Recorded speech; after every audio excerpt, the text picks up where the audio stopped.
My name is Jack Hollyman. I was born in 28th of November 1915. I first started my job as an errand boy in a corner shop. I was there for a few years, then I moved to the Great Western Railway. And from the Great Western Railway I went on then into the Army, which was in 1935. I stayed in the Army from 1935 till 1948. Then I came out of the Army and I was married at the time. During the war years I got married and I lived in Hale. I had a family of 3 children, Lorraine, Rodney and Brian. And more or less that is up until the age of, I am now 77. That is the moment. But my parents, my father was born in Cardiff in the 18th century. My mother was born in Tenbury, also in the 18th century. They married just after the Boer War and they had 10 children. And my mother died, must be now 20 years ago, when I was about 43. And more or less that is all the information I can give you, really. How many children did your parents have? 10? 10. And what were their names? Fred, Ivy, Bernie, Nellie, Bert, Ernie, Ted, Olive, Josie and myself. And they all survived to... And at the moment, no, there's only 4 of us surviving. 2 they all survived to be adults, didn't they? Oh, they all survived to be at the adult stage, that's right. They all married, barring one, that was my sister Nellie. She didn't marry, she remained a spinster. What did your father do for a living? He really, when he left school those years ago, he sailed in the windjammers. He was in San Francisco just after the earthquake in San Francisco. He just after the earthquake. Then he came up from the sort of the, we would say then, merchant navy on these windjammers, and he went down as a miner. And from a miner... Just tell me, the windjammer, what was it? Well, a windjammer is the very, very old days sailing ships. They were hard times. They were really, when they sailed in the real ships. He sailed around the Cape. So this would be just ordinary sails and wind? That's ordinary sails and winds, right. No engines of any sort? No engines whatsoever, just ordinary sail. He sailed around the Cape, as I say, and he's just got there after the earthquake. So he would have done that until what? Until he got married? Yes, until he got married, until he met my mother, Yeah. her name was Sweet. Oh, right. And she was born in Tenbury in Pembrokeshire. Right. And where did you live in Cardiff? We lived in Cardiff in 14 Bloom Street, Canton, Cardiff. What was that, big house? All medium house, nothing over, what was it, 3 or 4 bedrooms, and that was about all. Well, where did you all sleep then? You must take into consideration the ages of the children. Yeah. Now you take Fred and Ivy and Nellie and Bernie. Now in those days they went into service very early, didn't they? So they were going into service really when we were more or less being born and brought up. So they weren't home the same time as we were. You see? So that's how it worked out that way regarding the sleeping. See, the boys slept together and the girls slept together. Well, at that time it would be Olive and Josie and Teddy and I and Ernie, and that worked out that way. That's how they slept, and we went on, you know. But mind you, those days are different today. I mean, they say they're entirely different, you know. They were harder days, I think, anyway, what the other day. But how many children were there? 10. So at any one time there were, what, 6, 7 at home? Yeah, any one time there's about 5 at home, I should say. Yeah. But that still must have been a bit of a struggle on a miner's wage, isn't it? Oh, hell yes, damn yes, You take 1926. I'm going to say when the Great Strike. Oh yeah, it was hard times. There's no doubt about that. It's really hard times. I'm going to say the clothes you wore more or less. You had your jersey and short pants, and you sort of change your jersey inside out for Sundays. You know. And things were really hard times, there's no doubt about it. People don't realise, even when you talk about it, they just don't visualise what it's like. The only people who can visualise are like when you talk to your brothers or your sisters, or people who were born in that time. Yeah. Otherwise, you don't know anything at all about it. And did your mother work? No, mother never worked. Oh, no, she never worked. No, well, she couldn't really with the children. Like it was. And of course, as what happened, you see, as my father got older, he got this what they call silicosis, a disease with the chest and that, you know. And of course, he stopped working when he was around about 56, 60. He couldn't work anymore, you know. And even in his days, when he was looking for work, he had to walk 20 mile a day there and 20 mile a day back at different times. It's really, as you look at today's way of life, you just can't see how they lived in those days, which I think were better days. Although today is a lot easier, but those days people made their own fun and they enjoyed themselves better in every way, I think. You know, it's not all sort of paid enjoyment what it is today. No. So when you left school, what age? 14. Yeah. When you left school, what did you do then? Now that's when I went to work for the grocer on the corner of the street. And I wasn't there very long. Then I went into the... So what sort of money did you earn when you... Then, I should have made about 5 shillings a week. Right. At that time. And did that all have to go to your parents? Or? Oh yes, when you all went to your parents. Yeah. Right, so how long were you there for? Not very long, about 12 months or so. Uh-huh. Then I went on the railway, the Great one. That was selling cigarettes, chocolates and all that sort of thing. I was there for selling it? Yeah, I was there, on the platforms. Oh, right. The Great Western. But not selling it for yourself? Oh, no, I was working for the Great Western Railway. Oh yeah, the Great Western Railway, those times. Which you don't see today, it's all kiosks today and things like that. But those days it wasn't. So you had what, like a little board or something? That's right. That's all what they call a tea trolley, which you don't see today. You see the kiosks. Then I left. When I finished that, I went to work for Collie. WHO Collie, East Cardiff, builder just where I lived. And in a building I was working in for a short while. Then in 35 I joined the army. 1935. What regiment was that? Queen's Bays. And where were they based? Aldershot. So that was the first time you left Cardiff then, was it? Oh yeah. Williams Barracks, they were in Williams Barracks, Aldershot. That's where the regiment was. So when you joined the army, was that the first opportunity you had to join the army? You would have been what, 16, 17? No, I volunteered from the army when in Cardiff. When I was in Cardiff, there was no work to be had. Everybody was out of work, and there was thousands those days. Thousands and thousands of people, and of course you never got the dole money. You never got any money at all. So the only thing to do then, we must do something. So of course I volunteered for the army in 1935. And they sent me to Aldershot. Into the cavalry measure, the Queen's Bays, which I thought was very good. When I got there, you were getting your sort of 3 square meals a day, and you're also getting your 14 shillings a week, which is very nice. After having nothing, So you did your basic training what in Aldershot? Basic training in Aldershot. And your job in the army was what?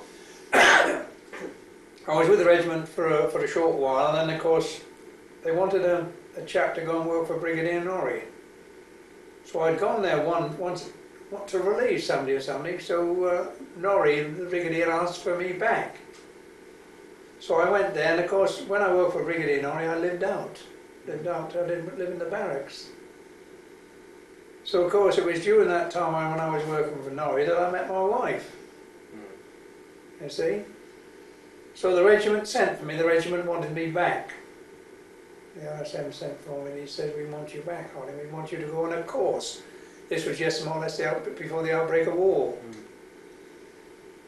So being as I was caught, and what was my wife now, I mean I was caught now, I thought, well, I don't know.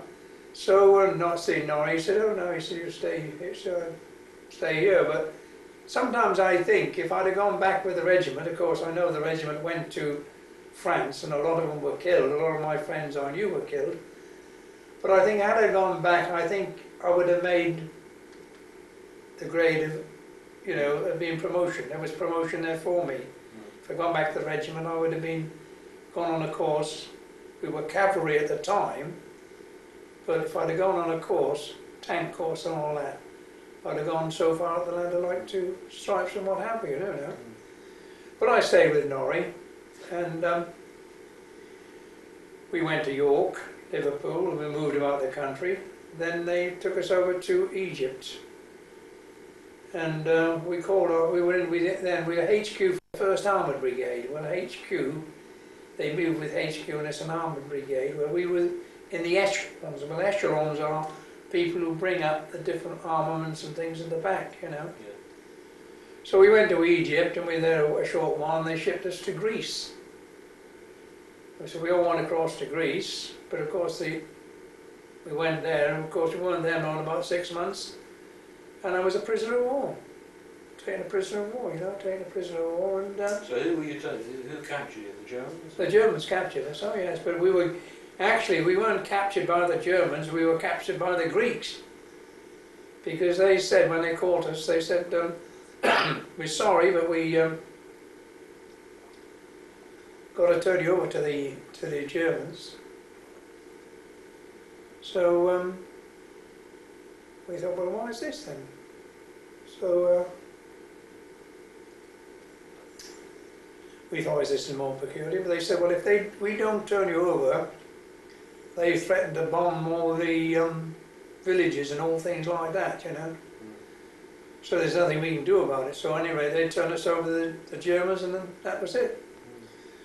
Then they took us back into Corinth, up the Corinth Canal. We were there for about a month or so.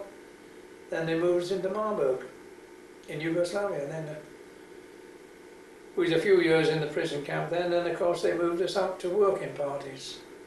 And working parties there, and I worked on a farm for a man by the name of Daisho Zak, which no doubt is an eye-opener to see how they live and what they do. Then the end of the war came, and of course I went and met up with the Russian troops, which then eventually I moved back to Odessa in Russia. But that was also when you were a prisoner of war, you were actually working on a farm? When I was taken a prisoner of war, I was in the camp for a short while, then they turned out to be working parties. Yeah. So did you have to go back to the prison camp? No. You went to a village, and in all these villages at that time, they called them the Hauptbauernführer, which is the person in charge of the farming. So everything they sort of grew, they gave up to the state. And he was the Hauptbauernführer, was the chap, who took charge of the whole village. So he had a big house, and he had a big room on the side, where I think it was 12 of us slept with a guard, in this big room. Because all it was just bunks. Bunks on top of one another. Just ordinary boards, sleeping 3 like that, and 3 on the top, and 3 on top the other side, with a guard in the next room. Then every morning you were marched off to your different individual farms. It might fairly well, then you marched one farm, and you want to go to different farms. And a good experience. It's you just don't realise really what it's all about until you really see it. And how long were you there for? Oh, I must have been only about 2 years, I think. And all this time then, were you able to get any messages back home or not? No. Only occasionally you got a card back home. Occasionally you got a card back home and a letter. And a letter. But not very many. But did they actually get through those letters and cards or not? Well, I didn't know until I got home. Right then I was told. But of course. So you never had any posts coming your way? Very, very little. My wife was that time was sending me cigarettes, but I got very little of them. You know, also my sisters were, but there was nothing that much coming through. You know, so you can only surmise what was happening, what was taking place. You know, but there was very few coming through. We had the Red Cross parcels, which were a good thing. When we were first taken, we never had no Red Cross parcels. Never had nothing, you know. But then when we go into Marlborough, we got the Red Cross parcels come through there, you know, which were very nice and very handy. So this was where? This was in Austria then? Marlborough, Austria, Yugoslavia, when we got the Red Cross parcels, yes. Yeah. Yes, yeah. And when the Russians... When the Russians invaded Austria, when they, you see, when Germany had pushed, as you know well know, pushed practically into Russia in the beginning, when they really, you know, as far as Moscow. But if you remember, they'd taken Hungary, Bulgaria, Romania, and taken all these smaller countries, trying to live up to Russia. Then, as the war was near to the end, they pushed them all out of these different countries, all the way back, coming back right into Austria, you see. Well, the thing is, they dropped a lot of pamphlets over Austria and said, don't worry, with the American and the English troops will be here very shortly. Well, they never did bloody get there, excuse my language, because the Russians got there first of all. Right. And they played merry hell, you know. And it was only about a month or so after I'd gone for them, a month or so after I'd left there, that the Yanks did eventually get there. But when the Russians got there, people don't know, but they looted and pilfered everything they could lay their hands on. Well, the Russians? The Russians, you know, they make no mistake about that. They looted and pilfered everything they get their hands on. No doubt at all. There wasn't no politeness about them. And I'm afraid this was a whole thing through Hungary, Bulgaria, Romania, all the states I passed through. So once the Russians, you met up with the Russians, and how long was it before you actually got home? I must have been there with them a couple of months. Oh, right. A couple of months or so. And then were you immediately demobbed?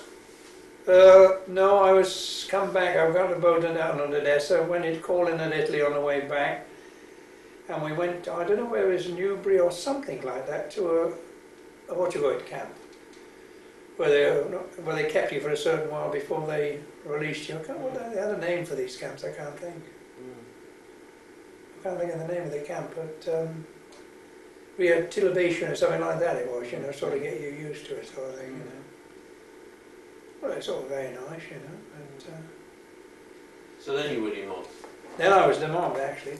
That was after 12 years, and another thing, you see, of course you think of these things as life goes on. Another few years I'd have stayed in, I'd have been qualified as a very good pension, but you think to yourself, oh well, let's get out, you know, this is it, we've had enough sort of thing, you know. So what did you do then? Well, I left there and I worked for the government in Aldershot as a fitter there. I was there for a short while and I moved into Farnham Hospital. I must have worked there for about so many years in Farnham Hospital. Then I left as a fitter, you know, to a fitter and maintenance fitter. Then I went there to a place in Blackwater. I can't think of the name of the place at the moment. It was making parts for aircraft. Yeah. Then I went from microcells. That's right. I think it was microcells. I think it was making different things there. Then I was there a few years. I went then to all-wheel drive. That was all big tractor work. And I stayed with them for a while. Then I went to ELAC. It was just down the road. That was making all types of different speakers. Yeah, right. For television, for wireless, for everything. I was there a number of years. Then I got a job in Pystock, which I finished my time on until I retired at the age of 50 or 65. I was there for about 18 or 20 years. And then I retired at the age of 65. You know. And when I say I've got 3 children, a girl and 2 boys. And One is living in Crewker, one is in Mallorca, and the other is in Haslemere at the moment. And one in Crewker has got 2 sons. That's the daughter, and the Rodney, the other son, is living in Haslemere. He's got 2 sons and a daughter. And Brian, living in Mallorca, has no children whatsoever, you know. And on the whole, I've been a very lucky man. Good. No regrets then? Not a bloody bit. Not a bit. I mean, I've got 2 fine daughter-in-laws and I've got a great son-in-law. I've got 3 fine kids. I've got nothing to be sorry about. I've got something to be proud of, but not sorry. Well done. Oh, no, not because I'm sitting here. Not because I'm sitting here. Grandchildren goes for grandchildren as well. Yeah. Oh, I'm very lucky. I've got no complaints whatsoever on anything. Well done. Don't publish that, I'll get shot.